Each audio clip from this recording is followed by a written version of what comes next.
अमितचा थोरला भाऊ त्याला म्हणाला, "हे बघ अमित, माझं बोलणं नीट ऐक.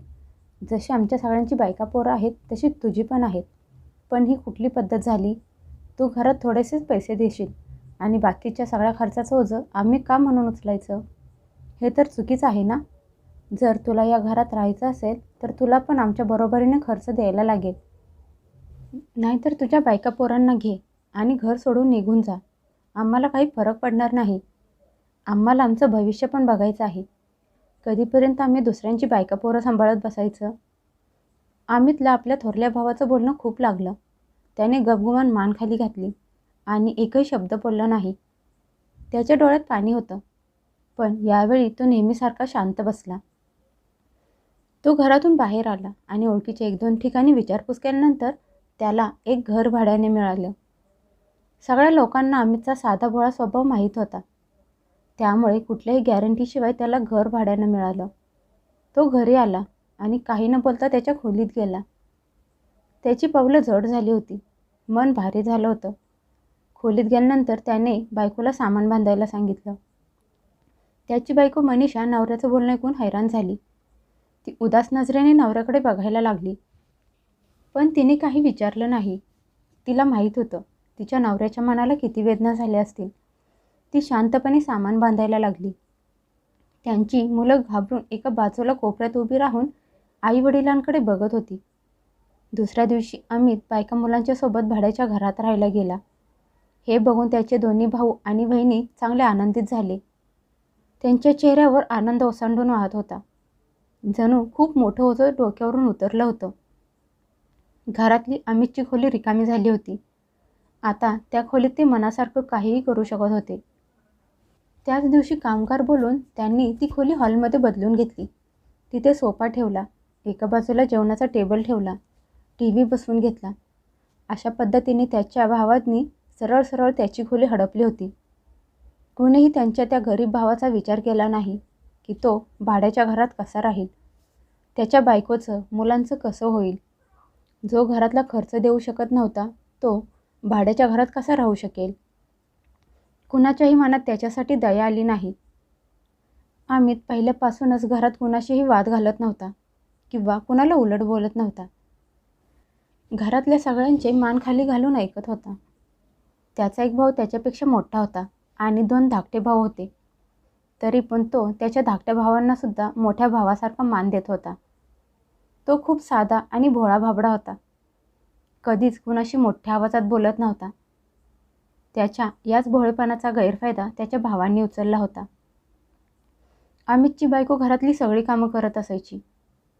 दिवसभर तिच्याकडून नोकरासारखं काम करून घेतलं जायचं आणि बाकीच्या जावा आरामात बसलेल्या असायच्या. मनीषा दररोज पहाटे लवकर उठून घरातली साफसफाई करायची. सगळ्यांसाठी चहा, नाश्ता बनवत असायची. नंतर भांडी, सगळ्यांची कपडे धुवत असायची. ती दिवसभर कामात गुंतलेली असायची आणि एवढं सगळं करूनसुद्धा तिला आणि तिच्या मुलांना सगळ्या शेवटी उरलेलं अन्न किंवा शिळं अन्न खायला लागत असायचं. कितीतरी वेळा त्यांना जेवायला उरलेलं नसायचं. त्यांची मुलं उपाशीपोटी झोपत असायची. पण तिने कधी कुणाकडे तक्रार केली नव्हती. कारण तिच्या नवऱ्याने कायम तिला सहन करायला शिकवलं होतं. तो कायम बायकोला हेच समजावत असायचा की माणसानं नेहमी धैर्यानं काम घ्यायला हवं. जोपर्यंत त्याची आई जिवंत होती तोपर्यंत त्याला घरात पूर्ण मानसन्मान मिळत होता. कारण त्याची आई नेहमी त्याच्या बाजूने उभी असायची. त्याला किंवा त्याच्या बायकोला कोणी त्रास दिला तर त्यांच्यावर ओरडत असायची. पण जसं त्याच्या आईचं निधन झालं, भावांनी त्यांचं खरं रूप दाखवायला सुरुवात केली. ते प्रत्येक गोष्टीत त्याला टोमणे मारायचे. कमी कमाईबद्दल टोचून बोलायचे. तर कधी त्याच्या मुलांना ओझं मानायचे. टोमणे मारताना त्याचे भाऊ हे पण विसरून गेले होते की ते आज जे काही आहेत ते फक्त अमितच्या त्यागामुळे आहेत. वडिलांच्या मृत्यूनंतर मोठ्या भावाने शिक्षण सोडायला स्पष्ट नकार दिला होता. त्यावेळी घरची परिस्थिती खूप बिकट होती. अशावेळी अमितने स्वतःचं शिक्षण सोडलं आणि मोलमजुरी करायला सुरुवात केली. दिवसरात्र मेहनत करायला लागला म्हणजे घराचा खर्च निघू शकेल.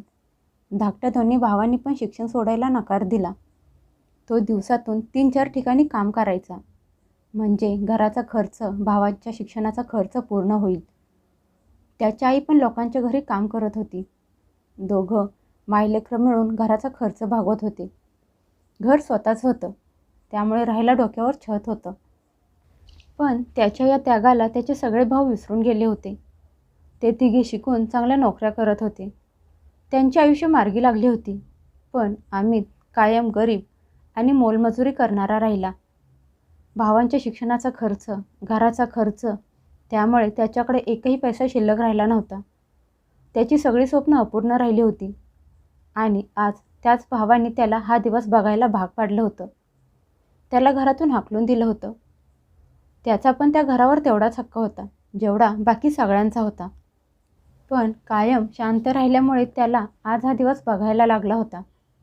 त्याचे भाऊ त्याचा हिस्सा गिळून मजेत राहत होते आणि अमित बायका पोरांच्या सोबत बाहेर भटकत होता. त्याच्या मनात कधी कधी हा विचार जरूर यायचा की स्वतःच्या हक्कासाठी आवाज उचलायला हवा होता, पण नंतर स्वतःला समजावत असायचा. त्याच्या बायकोने पण 1-2 वेळा त्याच्याकडे तक्रार केली की त्या घरात आपला पण समान हक्क आहे. तुम्ही सगळ्यांसाठी खूप त्याग केला आहे. तुम्ही असं शांत बसायला नको आहे. पण अमित उलट तिला शांत करत असायचा आणि म्हणायचा, मी हे सगळं कुठल्या स्वार्थापोटी केलं नाही, तर स्वतःच्या इच्छेनं केलं आहे. माझं कर्तव्य समजून केलं आहे आणि माझ्या आईचं ओझं वाटून घेण्यासाठी केलं आहे. अमित म्हणायचा, जर मी कुणासाठी काही चांगलं केलं असेल तर देव मला त्याचं फळ नक्की देईल. मला दुसऱ्यांकडून अपेक्षा नाही. हे ऐकून त्याची बायको मनीषा शांत व्हायची. तिच्याजवळ बोलायला काहीच राहायचं नाही. पण त्याची मजबुरी तिच्या मनात कुठेतरी टोचत होती. आता ती नवऱ्याला काय बोलणार? त्याने स्वतः त्या सगळ्याला त्याचं नशीब मानलं होतं. त्याच्या चेहऱ्यावर एक वेगळी शांती होती. ही बहुतेक धैर्याने राहणाऱ्या लोकांच्या चेहऱ्यावर असते. पण त्या शांतीच्या मागे एक खूप मोठं दुःख लपून बसलं होतं, जे फक्त त्याला एकट्यालाच कळत होतं. भाड्याच्या घरात येऊन अमित आणि त्याच्या कुटुंबाचे जगणं अजूनच मुश्किल झालं होतं. येणारा प्रत्येक दिवस एक नवीन परीक्षा घेऊन येत होता. कधी कधी तर त्याला 2-2 दिवस काम मिळायचं नाही. मुलांना उपाशी पोटी राहायला लागायचं. मुलांना उपाशी बघून मनीषाचं मन तुटत असायचं. तरी पण ती हिंमत सोडत नव्हती. ती मुलांना गोड बोलून पाणी प्यायला देऊन झोपायला सांगत असायची. कितीतरी वेळा त्याची बायको, मुलं अशीच उपाशी झोपत असायची. एक दिवस सकाळ सकाळी अमित काम शोधायला घरातून बाहेर पडला. मनीषाने खूप आशेने त्याला निरोप दिला. देवाकडे प्रार्थना केली की देवा, आज तरी त्यांना काम मिळू दे आणि संध्याकाळी घरी येताना ते मुलांसाठी खायला घरी घेऊन येऊ दे. दिवस मावळला तरी अमित घरी परत आला नव्हता. त्याची बायको सारखी सारखी दारातून बाहेर नवऱ्याची वाट बघत होती. तिच्या मनात नवऱ्यासाठी काळजी आणि भीती दोन्ही होतं. ती स्वतःला सांत्वना देत म्हणायची की कदाचित त्यांना काम भेटले असेल आणि त्यामुळे घरी यायला उशीर झाला असेल. घरी येताना ते काहीतरी घेऊन येतील. वाट बघत असताना अचानक दार वाजलं. तसे मनीषाचे मन जोरजोरात धडधडायला लागलं. तिने लगेच जाऊन दार उघडलं, पण समोरचं दृश्य बघून ती स्तब्ध झाली. दारात तिचा भाऊ, वहिनी आणि आई उभी होती. एक क्षण तिला काही समजलंच नाही. नंतर तिने त्यांना घरात बोलावलं. तिच्या चेहऱ्यावर आनंद दिसत होता, पण मनात वादळ उठलं होतं. ती खूप टेन्शनमध्ये होती की आता या लोकांचा पाहुणचार कसा करायचा. घरात तर काहीच शिल्लक नव्हतं आणि नाही जवळ पैसे होते. तिने सगळ्यांना पाणी दिलं. तिचे हात कापत होते, तरी पण ती स्वतःला सावरण्याचा प्रयत्न करत होती. तिच्या आईने घरात इकडे तिकडे बघितलं. त्यावरून त्यांना मुलीच्या परिस्थितीची जाणीव झाली. तिच्या घराची अवस्था सगळं काही सांगत होती. इकडे मुलं खाण्यासाठी हट्ट करत होती आणि भावाची मुलं पण खाण्यासाठी हट्ट करत होती. मनीषा म्हणाली, तुम्ही बसा, मी खायला काहीतरी बनवते, असं म्हणत ती किचनमध्ये गेली. तिच्या डोळ्यातून पाणी यायला लागलं. तिने डोळे पुसले, चूल पेटवली, त्यावर एक पातेलं ठेवलं, त्यात पाणी ओतलं आणि काही दगड टाकले, म्हणजे काहीतरी शिजत असल्याचा आवाज ऐकू येईल. त्यासोबत नवऱ्याला सारखा सारखा फोन पण करत होती. पण अमित फोन उचलत नव्हता. तिच्या लाचारी आणि गरिबीवर तिला रडायला येत होतं. स्वतःची गरिबी लपवून ठेवणं पण तिच्यासाठी कठीण व्हायला लागलं होतं. तिची अशी इच्छा नव्हती की तिच्या माहेरच्या लोकांसमोर तिची परिस्थिती उघड व्हावी आणि तिच्या नवऱ्याचा मानसन्मान कमी व्हावा. तिच्या भावाची मुलं सारखी सारखी विचारत होती की आत्या जेवण कधी तयार होणार आहे. तिची आई पण हैराण झाली होती की ती एवढ्या वेळचं कुठलं जेवण बनवत आहे. मुलीचा त्रास त्यांना दिसत होता, पण तिची आई काही बोलत नव्हती. त्याचवेळी भावाचा मुलगा हट्ट करायला लागला की त्याला आत्ताच्या आत्ता लगेच जेवायला हवं आहे. म्हणून तिची बहिणी सरळ किचनमध्ये आली. तिच्या बहिणीने जसं पातेलं उघडलं तिच्या चेहऱ्याचा रंगच उडाला. पातेल्यात ना कुठली भाजी होती ना डाळ भात होता, फक्त पाणी उकळत होतं आणि त्यात काही दगड टाकले होते. मनीषाने किचनच्या दारातून जशी तिच्या बहिणीला चुलीजवळ उभी असलेली बघितली, तिचा चेहरा पांढरा पडला. तिने लाजेने मान खाली घातली. तिच्यात जणू तिच्या बहिणीचा सामना करण्याची हिंमत होत नव्हती. तिला असं वाटलं की आता सगळं संपलं. तिची गरिबी आज सगळ्यांना समजणार. तिच्या बहिणीने परत एकदा पातेल्यात बघितलं. जणू तिला तिच्या डोळ्यांवर विश्वासच बसत नव्हता.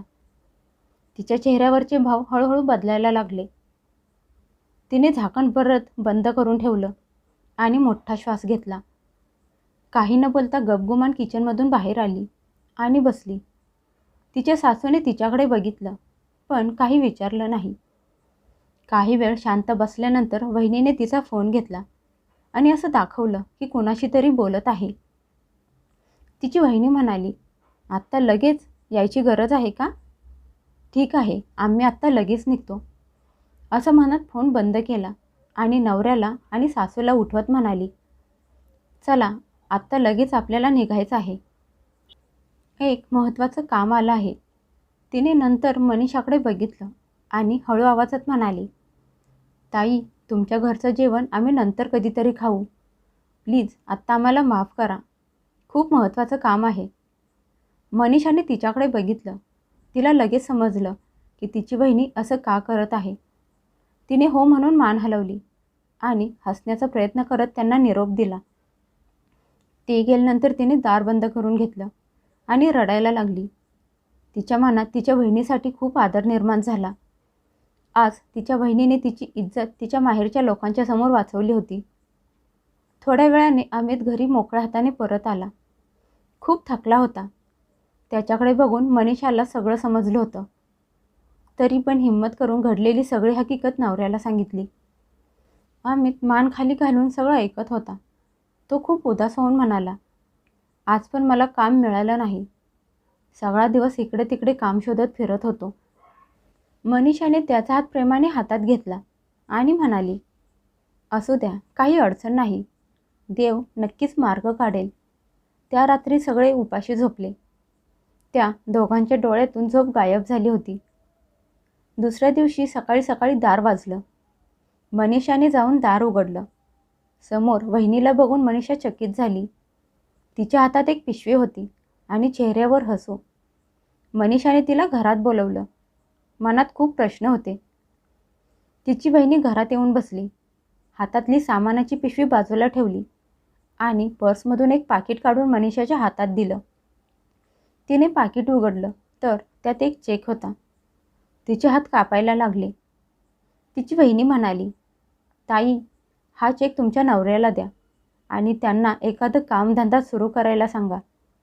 हे पैसे ना तुमच्या भावाचे आहेत नाही तुमच्या आईचे. हे पैसे माझे स्वतःचे आहेत आणि मी हे तुम्हाला उसने देत आहे.